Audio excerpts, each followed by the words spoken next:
Right, I'm back for some more of this. Walking Dead, the beta came out on Monday. It's, I think, what's today? Wednesday. So I'm going to have another look at what the aspect that actually interests me the most, which is the havens. And I really want to know a little bit more about how havens work in the system. And for that, I'm having another look at the beta. There was a new beta out today, but I think they only changed the map. So I don't think this is going to be a huge difference, but it might change yet. So this is chapter 6 from the rulebook. And for me, what's the haven? What do I expect? Well, I expect something that is the backdrop, that is the home, the new civilization you want to build in this game. So it is not just somewhere where you can stay overnight, but something you should be looking to develop, to build out. That is the backdrop, the backcloth, if you like, the tapestry against which the drama of the survivors plays. And as such, there should be some sort of emotional investment in this, I feel.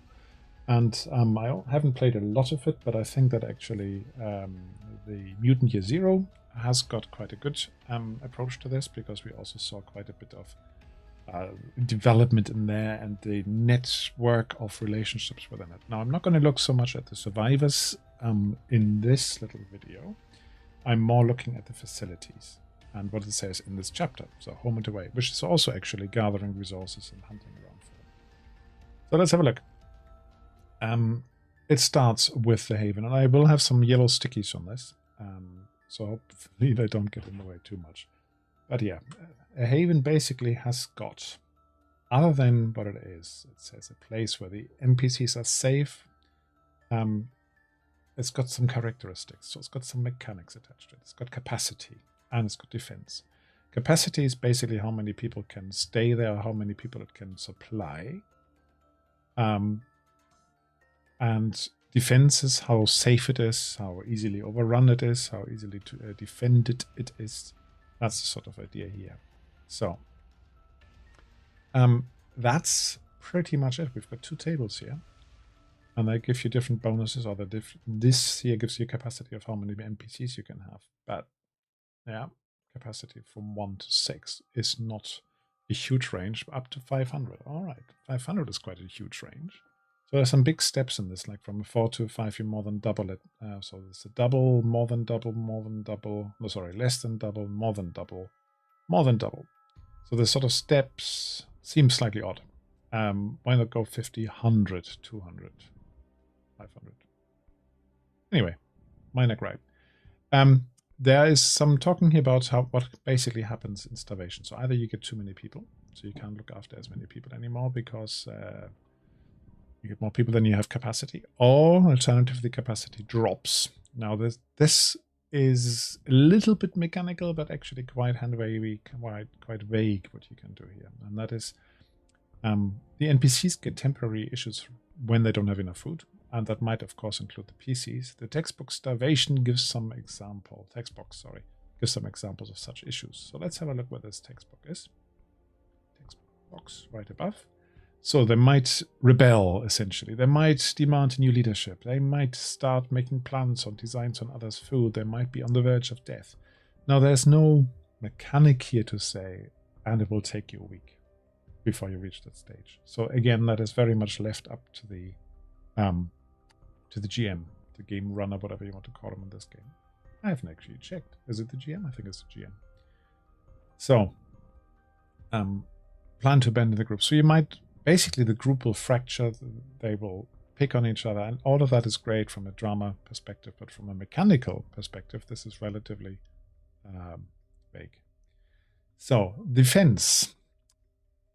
The defense, basically, there are various things that can happen to your outpost, and there's a defense rating that you build projects to improve, same with the capacity. Then you get bonus on certain rolls. Now remember, if it says bonus, it means how many extra dice you get. And then you roll them, and then you might get a 6 from it or not. So these bonuses, like cover dice basically, can actually be worse than they look. Yeah. So let's have a quick look what the example here is. Defense against walkers, first of all. It says how big does a swarm of walker need to break down your walls. So the size of a swarm is measured by swarm size from 1 to 6. We found that already. If the swarm size is equal to or greater than your haven's defense, the walkers will eventually break in, and then the question is, how long will it take? So let's say there is a size 3 swarm, and I've got my size 3 defense. It will take 1d6 hours, so it can go quite quickly. If I had defense 6, the highest you can do, a military base with electronic surveillance, guard towers, concrete walls, and metal doors, and I'll have a huge horde, whatever you want to call them, one of those huge ones. 1,000 plus swarm size.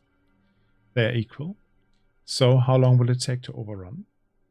1d6 weeks. And that actually, don't know, that seems a bit long, almost, for me. Yeah, so, but that's, I think, if I read that correctly, that's what it says, if the swarm size is equal to or greater than your haven's defense. So, if you have defense of 1 and you have a swarm size of 2, you will be overrun in minutes. But, and this is not quite sure how that works. Defense 1 and you have a swarm size of 6. Do I now roll here? I think so. The only thing that makes sense is 1d6 rounds rather than 1d6 weeks. So the sort of correlation between how big a swarm is that impacts you is more like a hurdle. So in order to endanger a military outpost, it has to be the biggest swarm size. Everything else will not actually break you. They might hamper you in your movement, but they won't actually break in. So this takes a little bit of getting your brain around, and I'm just actually doing that as I'm reading this. So this example here on this page, I don't like that at all. I don't think I'm the only one either. So it says here, for example, something wakes you up. But I'm on the lookout in the tower. Shouldn't I already be awake? Weird, huh? The stress must have finally gotten to you and made your body collapse into sleep. You rolled a walker, remember? Okay, fair enough. That means you messed up. So now she's spying outside. She's looking. She's seeing 3 people. They're not walkers. With a ladder basically approaching. One of them is carrying a wooden ladder. Is there time for me to go wake up anybody? Not a chance. I aim at the person with a ladder. All good role-playing, all I can see. Then I roll ranged combat. Since I'm in the haven and it has its defense of 4, let's have a look. High walls of stone, scout in a tower, and a system for checking security around the clock. I get to add extra dice. Add 4 extra dice. So you look at this and say, all right, what difference does it make now whether I have a defense 4 or defense 2 in this? I have a lookout so she can see it. Yeah. And there's a fence, so they need a ladder to get in. Right. So why do I get a higher bonus on trying to shoot them now if I am, instead of standing on a roof, instead I'm on a tower, a watchtower? Because the system for checking security around the clock didn't play into this. So that connection doesn't really work that well for me. Maybe it's just the example.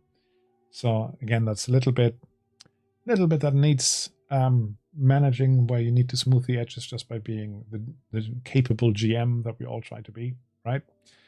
Or at least a mostly adequate one. And so that creates a little bit. Anyway, let's go on. Havens, like people, can have issues. Now, issues, you can roll for them, you can use them for inspiration. The example ones have some issues, and there's this little thing here saying that you might have a secret issue. So one of them you might not be aware of, you're blind. And then it says here, secret issues may be revealed and resolved by searching your haven and finding security breaches. Okay, so let's assume you establish a haven. And now I basically want to say, I want to have a project. I want to really review security. I want to find all our weak spots. There's, at this point at least, there's no project. Now let's have a quick look at the project list. Projects, that's building gear. Where's the other projects here? Project examples.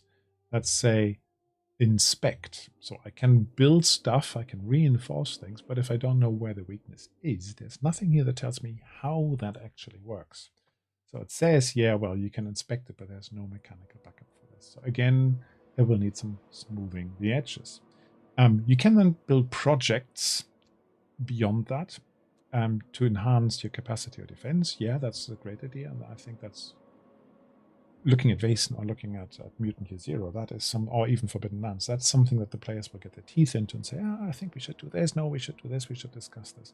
This approach here, and I have to say I haven't looked at Twilight for this, is relatively abstract. It's more abstract than in the other ones where you say, okay, you can build a, I don't know, dovecot, and then you have messenger pigeons or something like this, or you build a still, and then you have a much easier way getting alcohol for other projects, booze as it's called in Mutant Year Zero. So, looking at this, hang on, I just need to check something. Yeah, that's okay. Looking at this, basically, it's a bit unclear for me.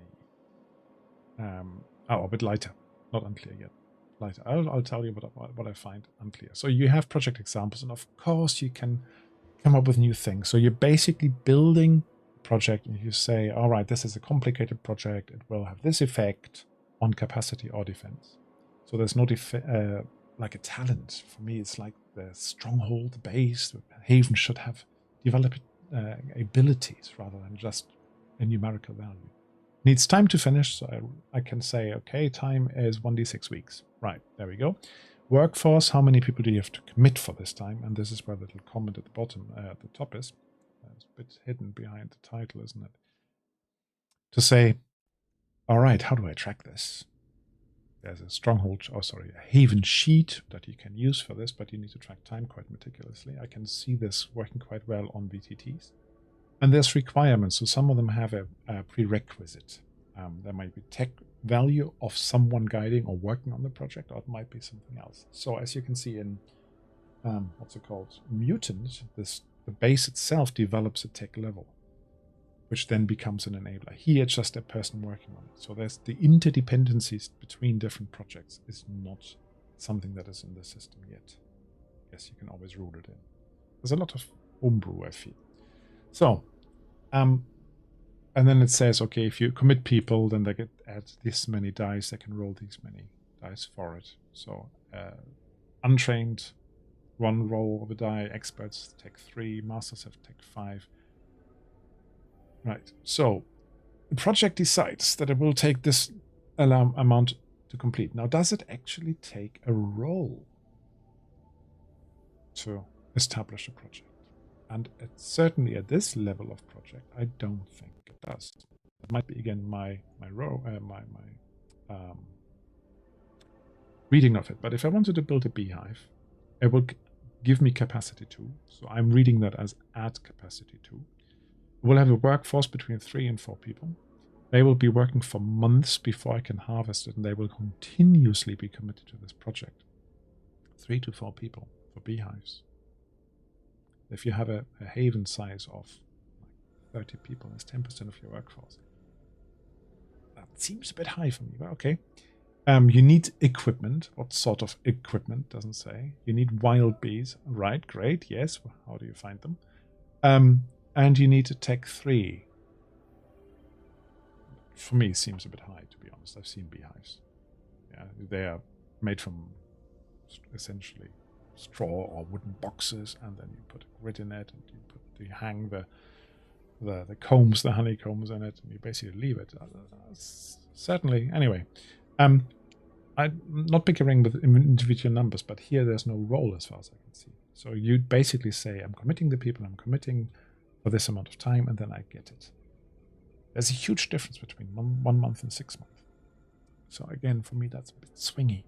So you might already see where I'm going with this all. So the next thing is you cannot just build things to get your capacity or your defense. You can also train your survivors. And you train your survivors, teaching your survivors, it's called here. Basically, whenever you do that, you need a teacher and you need a student, and it takes 1 month to learn A level. That's how I read this. So if they where is it? Or the level is untrained NPC goes from 4 dice. If you train them, they go to 5 dice. So that's basically they gain an extra skill on something. Or you go from unskilled, which was 1 die, if you remember. Sorry, untrained is 4? No, I'm getting confused. Oh, that was the tech level there, I suppose. So from 4 to 5, and then they go higher. You can please Vitor Bourdon. I have not heard of that. Is it available in English? Do you know? Has it been translated from Portuguese? There are other zombie RPGs out there. Of course there are. One of the things I actually have here in the background, I can just briefly show you. Don't know whether you guys know this one. Is Outbreak. My headline is getting in the way a little bit again. But it's Outbreak, basically, and they have a lot of free content Friday. For example, here they've got weapons. But that's nothing to do, actually, with Walking Dead, other than I can see this as a gold mine of different resources. Right, thanks, Vitor, for the question. But if it's available in English, I might know of it. Otherwise, my Portuguese, unfortunately, is non-existent, even more so than my Spanish. So, you can teach survivors. You can upskill them. And basically, that grows them. It takes 6 months for an NPC to become an expert. 6 months. So, that's quite a lot. I think that's a lot. Anyway, should they become expert, they add another 3 dice. Going to 8 dice for this skill. That might be worthwhile, but 6 months is a lot. Okay, how many episodes do you play? You don't play every day in this sort of thing. I appreciate that, how time passes. It almost goes a little bit towards sort of establishing something, growing it over years, like Pendragon. Yeah. Anyway, so sometimes you find masters as well, but an NPC cannot be taught to become a master. You have to find them in the wild and try and recruit them, clobber them over the head. Right. One type of projects you can build up then. And by the way, other than the lead guy, here on the project scale, we need to be a tech requirement, if you remember. Other than the lead guy, I don't think it makes a difference whether the other survivors are of a trained or unskilled or expert level to complete the project. They might not be able to lead it, but working on it, they don't need to be experts. Again, I might be a bit unclear on this. They can, however, also build gear. Again, this works like a project. So we've got a few examples here. And here we've got the sort of interconnectedness a little bit more. You will need a forge to build axes. Right. I know we're talking about GM bringing themselves into the game a lot, but forge. Yeah, let's have a quick look at our little project examples. It does not say forge. So if I wanted to use a forge, right, I would have to come up with it. What are the requirements, project examples? Is a forge more like a simple alarm system? Is it so from the time it would take, for example? Is a forge more like something like bullet production? That could be a bit closer to it. It could take a month to build it for 5 people. Tools, workshop, tech. Yeah, that sort of makes sense. Yeah, but do you really need tech 5? Anyway, probably not. So again, there's a big empty space in this one. And that needs to be filled by players or by others. And I just feel, and I'm going to give you that little preview of my overall opinion so far. I just feel that the Haven chapter could have so much more in it. And so it leaves more questions than it answers. Now, I'm quite happy to sit with my players and work through it. That's not what I'm saying. I think it's perfectly playable, but I just would have liked a little bit more of content on this one without actually having to go and look at, for example, at Mutant Year Zero. So, but this is the sort of thing. And then it says several axes. Now, several axes take weeks. So it could take 6 weeks to invest one person, and then I get axes. Well, how many? Several? How many is several? Is it what? 3? Is 3 several? Is 25 several? Very unspecific. How much material do I need? Oh, okay. Whereas a simple body armor, it doesn't take weeks. It takes a day. So can I make 1 axe in a day? Yeah, you see where I'm going with this. Anyway, I don't want to go on about it, but basically a lot of vagueness in this one.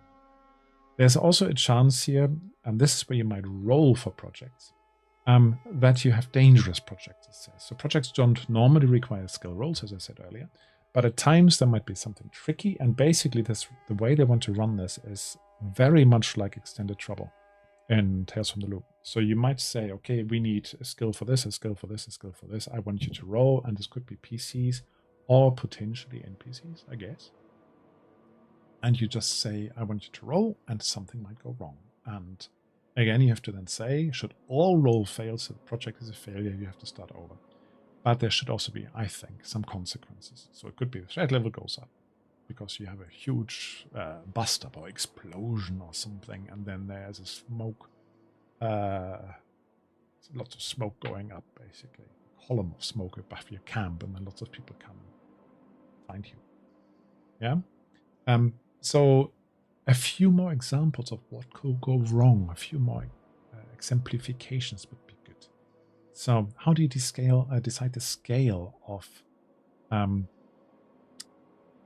or the scale of the impact, if you like, the scale of the consequence. Again, up to the players and the GM.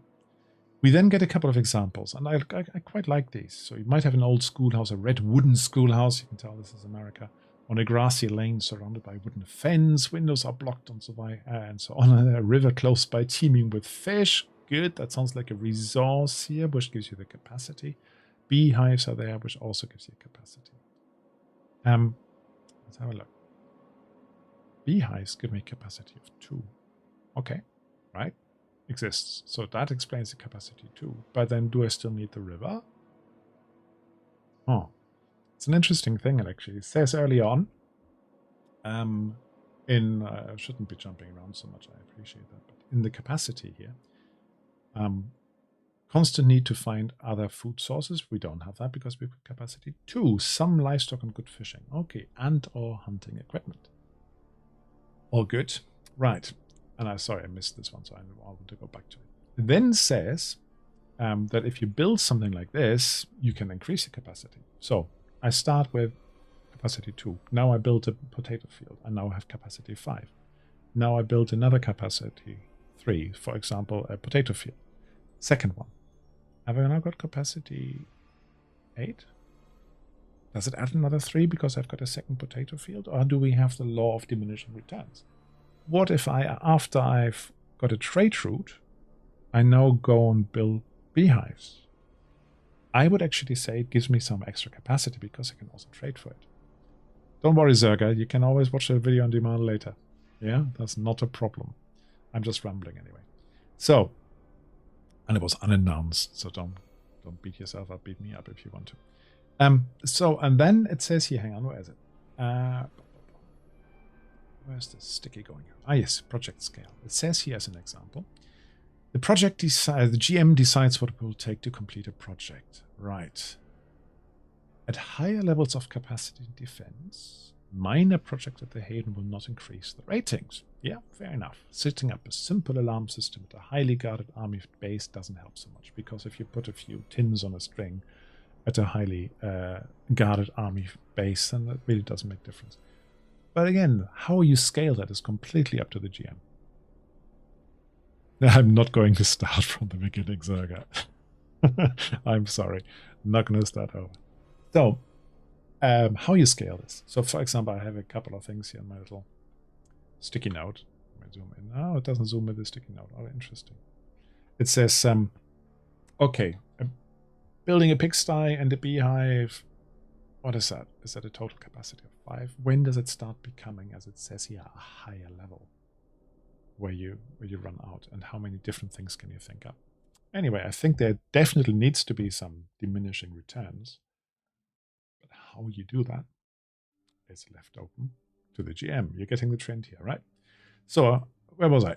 I was looking at these, wasn't I? You could have a rooftop apartment. I like that one. You can only get to it via rope bridges. That is quite evocative, I think.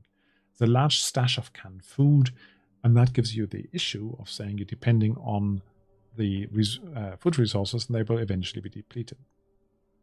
Now, at some point, you will trigger these issues, and you say, you know what, as GM, you're really running low of food now. You have to go out there and do something about it. And if you're in a city here, yeah, and rooftop, you might have to build a roof garden or something as a project if you want to stay there. Yeah, quite like this one as well. I know it's not a zombie game; it's meant to be a walker game. But if you look at the graphics down here, we've got a shopping center, a mall, as they say in America. And I like this one because it's like all the good old Romero films. So bigger capacity, bigger defense, bigger issues. Surrounded by walkers. Right, that's an issue. Why is it an issue? Yeah, how does that work mechanically? If you want to go out, how does that work? Doesn't say. So it's up to the GM. So we're almost done.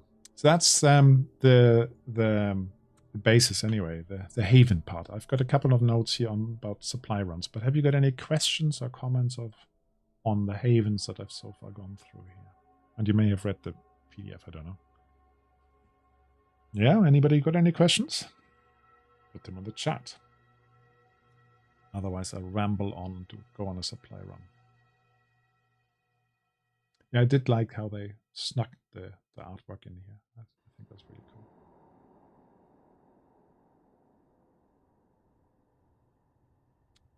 So, I'm going to keep talking, but if you have questions, please ask. Going on runs. Runs, if you watch the TV series, if you played things like State of Decay or something like that, the computer game, this is a core feature of this sort of thing. You have to go out, you have to find materials, or you have to establish stuff. But normally it's a mix of both. There's always this mission to say, oh, we need this medicine. Where can we find this sort of medicine? We have to deal with these guys, or we have to go into an old hospital there, or this army supply. And that's what this is all about. So the idea is we have squared maps. It's not hexes, but it's easily done with hexes, I think. And 10 by 10 kilometer sector. 10 by 10 kilometers.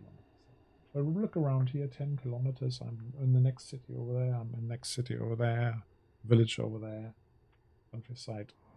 So it's a huge 10k is quite a distance. Of course, I would then be sitting like on the edge, but still, if you're in the middle of a 10k grid, you've got 5k every way, and that's quite a sector, especially if you're in a city. There's a lot of change. Okay, abstraction, I appreciate that. So you can move around, and it says here, okay, with a car, you might do 50 kilometers per day. All right? Appreciate roads are not great and so on, but 50 kilometers a day, well, I commute to work and come back, and I still have time to do this. So I get more than that done in a good environment, of course. Appreciate that. On foot, 10k. No difference between open country and townscapes, mountains. Up to the player. Up to the GM, I should say. And when you come into a new sector, and thinking about Forbidden Lands, which I know a little bit more because I played it loads. I've got, on my German channel, I have to say, about 30 episodes now of it. Long episodes too. So when you move into a new sector, the PC can make a scout roll at one of them. And that gives you two things. The successful scout allows you to spot dangers in the sector. And it helps you to find ways around roadblocks. Okay. So I would say that there is probably a sort of danger spotting element. You then say, okay, if I walk into this and I have spotted them, I'm prepared. If I walk into this and I haven't spotted them, I'm surprised. That's one thing. And the other one seems to be about speed of movement. Now, if you only on foot can only do one sector a day anyway, and there's not quarter days, we're not talking about this. Where you do like one hex and then you can move on to the next hex and then move on to the next one, and then the end of the day happens. This is really one sector a day. Then the roadblock makes no sense. So that only applies to anything that is faster. And a bicycle maybe, but especially cars and so on. If you travel 5 hexes, 5 rolls, so there's a good chance that you will actually not be able to travel very far. So let's do what it says. Failing the scout roll means that people or walkers in the sector will spot you first. Yeah, as I thought. If you travel by vehicle, you must also travel one fewer sectors that day, as something is blocking your route. You could argue, is a horse a vehicle, but let's not go into semantics. So if you travel by vehicle, you must travel one fewer sector. That means basically as soon as I enter on a horse, or bike. The first sector. If I don't succeed that, then basically I have to stop in that sector. Makes sense, I guess, just explaining to myself. That's how I work. I talk to myself often. There you go. So, sector. Also, the GM will tell you what it looks like and describe key features. All right. 10K. 10K across is, what is that? 10K across to 100 square kilometers, I think. So, quite a bit. You described that. And that for me was a bit surprising because basically what you can do is you can travel in a car through 5 of them. Sorry, you start on 1, so you can travel through 6 in theory. But 1 is explored. So just by drive-by exploration, you can actually get this sort of information. Yeah, when you go into sector, the GM will tell you what it looks like. You didn't need to pass the scout roll here, did you? You just need to drive through it. Potentially beneficial attributes. So, there's a lush of the river valley where you could go fishing and you could plant stuff. NPC survivors who might want to join your group. All of this, I really was surprised. I was expecting some sort of, no, if you really want to explore a sector, you have to spend at least a day there. Yeah, and that is not here. I don't see that here as a restriction. So that's my sticky note there. If you can zoom in, I don't know whether resolution is good enough for you. But yeah, so again, that's a bit where I say, oh yeah, probably as a GM I'll have to change this a little bit, because just driving through a sector at, well, more than walking speed, but 50, what's that, 15 kilometers an hour or something, to get through 5 in a day, then sitting in a car, you wouldn't get all that information, I think, unless you go looking for it. Rations. You will have to carry rations with you 1-to-1. Again, I was slightly surprised because if you look at, for example, Forbidden Lands, your food can go off this resource dice. Here it's just a straight count. So you just have a number of rations that go down 1 a day, and you don't have food and drink. It's just called rations. Outside the haven, you have to carry this yourself, and you consume them. And if you don't consume them, each person in the group consumes 1 ration each day, or they starve. Now, starve here means you start getting the temporary issues. It doesn't say that you starve and die from it within a day. At least I'm not reading it that way. You can see it differently. So I could actually see making a case for making this a little bit more unpredictable rather than just counting down what you have. But you could easily replace the resource type by just saying, well, if you mess up on this or that, you run away from a walker and you leave your backpack behind. Or you just were eating and you dropped that, whatever you were, and you can't recover it now. Or you run away and your water bottle got smashed. All that sort of stuff. I think you can still make it a bit more unpredictable that way. So not a big deal for me, but something to think about. Camping in the wild, yeah, fair enough. Don't really want to talk about it. It's a temporary haven. And you can hunt. So you can also take rations from the haven, harvest it. But again, I won't go to the detail. You can hunt on the road or you can scavenge on the road. Hunting is, compared again to Forbidden Lands, simplified. So if it's plausible, you can spend a day to hunt for food. And then each success gives you a die roll of rations. And several people can hunt at the same time. Spend a whole day just for, well, what is that? Maybe between 1 and 2 rations? Seems a lot. Seems quite difficult. Compare that to Forbidden Lands, where you do a hunting roll and then you might not be successful, but you sort of look at the type of animal you find, the type of prey you find. You then have to do something to defeat it. So the next step in it, but it might actually yield much more than just 1 ration. It might be 5-6 rations from 1/4 day of hunting. So I don't think this scales very well here. And that's probably, again, something where GM has to intervene a little bit. Scavenging, you can scavenge, you can look for old food, those nuclear treated Twinkies. And you can hope that nobody else is hunting for the same. So it's a bit of balancing, I'm not sure here. Now, I'm sure that Forbidden Lands, Free Leagues, I'm sure that Free Leagues have tested this, game tested this, had many discussions about this, and they came to some sort of balance. But for me, It seems a bit off. So you can also be specific and say, I want to find a particular bit of resource. Remember, for the projects, you might need some technology. So the GM might say, oh, in order to do that, you need to have a water pump. Where do you find a water pump? Right, or hydraulic pump, as it says here. Make a survival roll. If you succeed, the GM will point to a sector on the area map. Doesn't say how close it needs to be. Yeah, and tell you that might be where it could be. Yeah, over there. You remember there's an old dealership for hydraulic pumps, or there is a road work construction thing where we're repairing lots of diggers and stuff. So there's a hydraulic pump. This represents using your knowledge from pre-apocalyptic times. Make an educated guess. Good. So you're basically saying if you go there, if you scavenge successfully there, you'll find this part. Or does it? But it does basically mean it can be an unexplored sector. You don't have to have been there before. It means you point to a map, which is basically revealed from pre-existing knowledge, and say, over there's something. Right.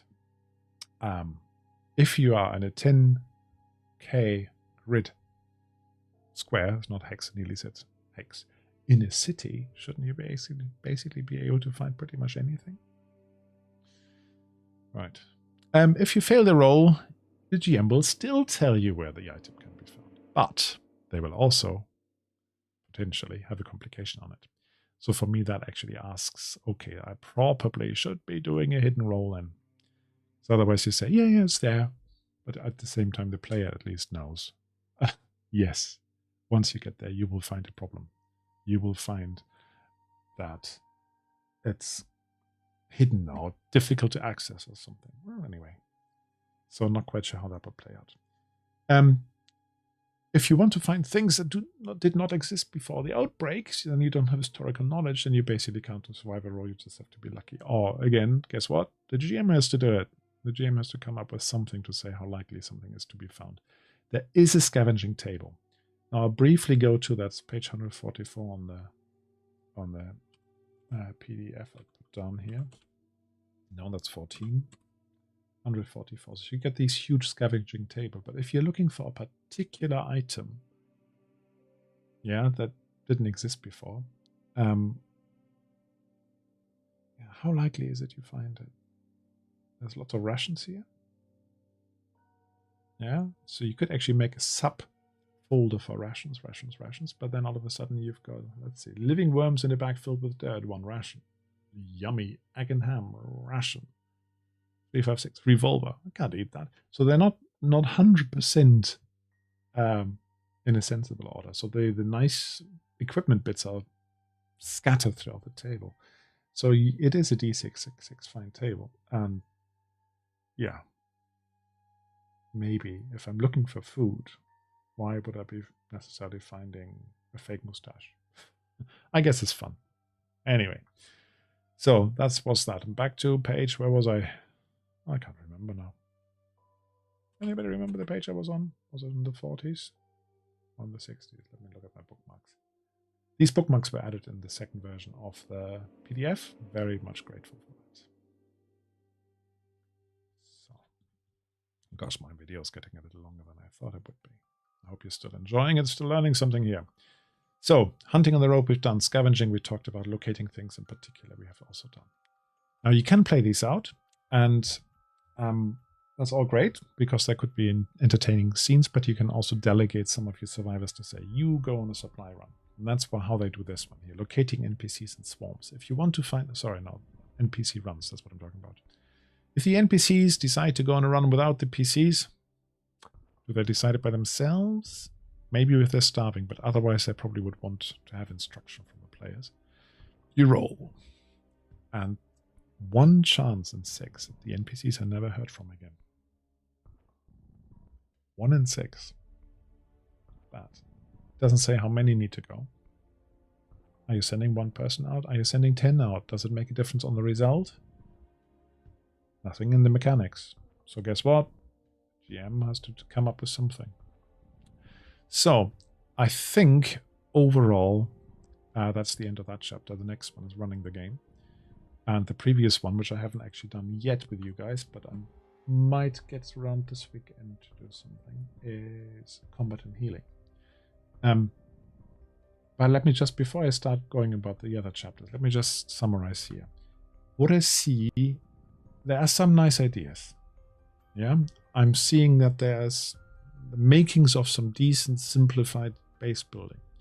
What I would like to see, and I know my players would probably be the same as me, is sort of interconnected, not a development tree, that's too much, but just more sense of we have these small victories, we have these small things we put into place, these building blocks, which will then allow us to do the next thing, and we have to defend these things, and we have to, if somebody knocks this one out, then our big project will fail. So a little bit more pride in developing your haven, because your haven needs to be something big. There's also 2 stats. There's nothing here that says what's the strength of community, what's the strength of how the NPCs relate to each other, the happiness level. The only thing that gives you happiness here is food, not the sense of accomplishment or community or whatever.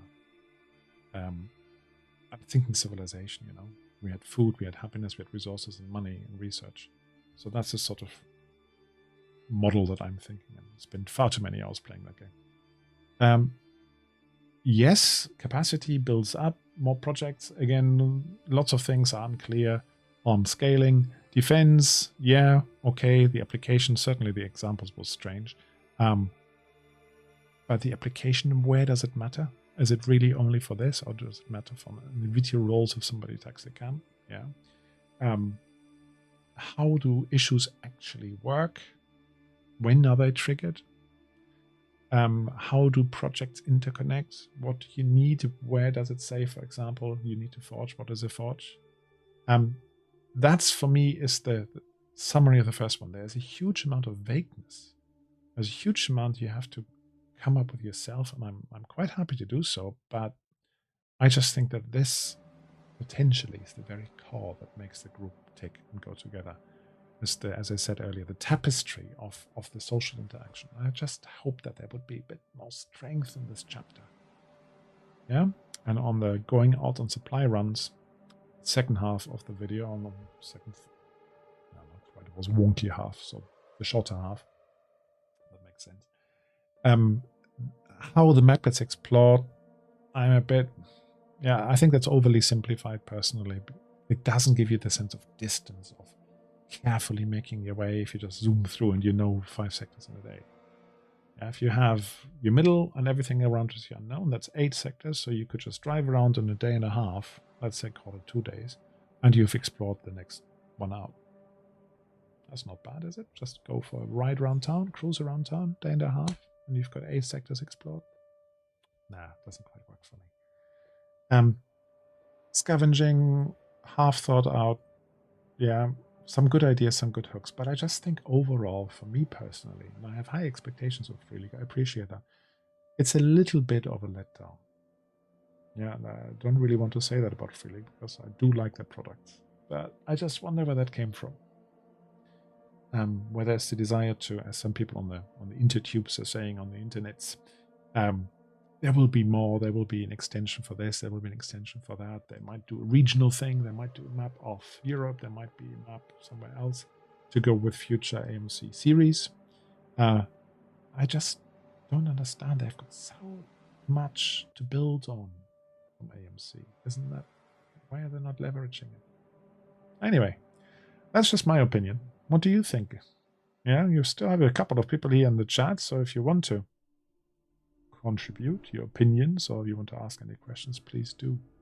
Would love to see it. And by the way, while I'm at it, leave me a like. One person has done that. Or leave me a sub as well if you want to know more about this sort of stuff. So, I think, talking about the next ones, I think the next thing I will want to look at will be creating a couple of player characters.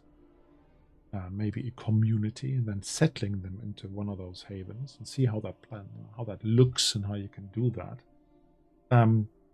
That probably will include some stuff on talents as well, because when we make NPCs or PCs, and you will need to think about talents and stats and so on. Remember, you've got specific talents and you've got general talents. Right. Sleepy Sasquatch. I'm going to get to your question in a second. So that's probably the next one. And then the last video, depending when and how I get this done, will be combatant healing. Just to look at the different conflict modes. There's duels and there's brawls. And there's encounters with the Walking Dead. Yeah, with the swarms. So, question from Sleepy Sasquatch is, did the campaign mention that it was going to be a hands-off approach to storytelling in the world? The interviews, more than anything else, were basically saying, like Thomas Harnström, the thing that interested him and a lot of, actually me as well, is the personal drama playing against this backdrop. So the backdrop is there, and there's some good ideas, but the mechanics should be light, just enough to tell you the story, be able to tell you the story. That's basically what a lot of the interviews seem to say. And I'm paraphrasing, so go and check them out yourself. It is modern, as you say. You can fill in the blanks yourself, and I think you will have to. But you carry on. But a lot of people want the core rules to have a lot more rulings. You know, there's one thing of saying, I want content, I want things like, tell me what a forge is, tell me what this is, tell me what this still is, tell me whatever, yeah? So that's content, if you like. And then there's the other half, which is rules. So if you go into a sector, do you need to spend time to explore it fully? Yeah? For me, I think I will actually agree with what you said there. I would like some more rules, some more mechanics around some of these things that are going on in the game. And the content I probably can come up with myself because it's loose enough. But how you determine how many resources you find, whether you need to count resources or you just say, you know, to build this you need a pump or you need pumps. Right, you go to sector X to find pumps. How many? Doesn't matter. You need to carry them? Yeah, so it doesn't matter. You can just carry pumps. That is, for me, almost a little bit too abstract. And I'm almost surprised to hear myself say that, because I'd like abstract concepts more than bookkeeping. But just compare that to some of the... Actually, I don't play it a lot, but some of the excitement I felt when I was playing State of Decay, and I was really scraping around and saying, I need more of this, I need more of this, and went back to the base and said, oh, what happened to this supply? Yeah, that, I don't think you will get that here. So if you want it, you will have to retro-engineer it. Now, I mentioned before that there are other games like this, and I can see a huge homebrew scene coming to life about this. Around this franchise, and especially once they start doing their live plays that they promised they would do, we may see how they intended the game to be played. But for now, yeah, my overall impression is it is quite loose and a little vague in places that I didn't want it loose and buggy. I wanted a bit more firmness around it. Yeah? So, I have been talking for almost about 45 minutes. I think that's as much talking as I want to do for now. Leave us a comment. Yeah, share this with people if you think it was useful watching it. If you came late, maybe you go back to the beginning. Leave us a like, leave us a sub. And you never know, I might see you again in the next live stream soon. Yeah. Tomorrow, by the way, if anybody is interested in that sort of stuff, I am running live game of Conan 2D20, and I still have lots of prep to do for that as well. Not sure when I'm going to do that. And yeah, if you go to my Twitch channel as well, twitch.tv, I think it's somewhere, where is it? Over there? Yeah. Actually, it shows me my German YouTube handle. I should change that. Anyway, you can find me there.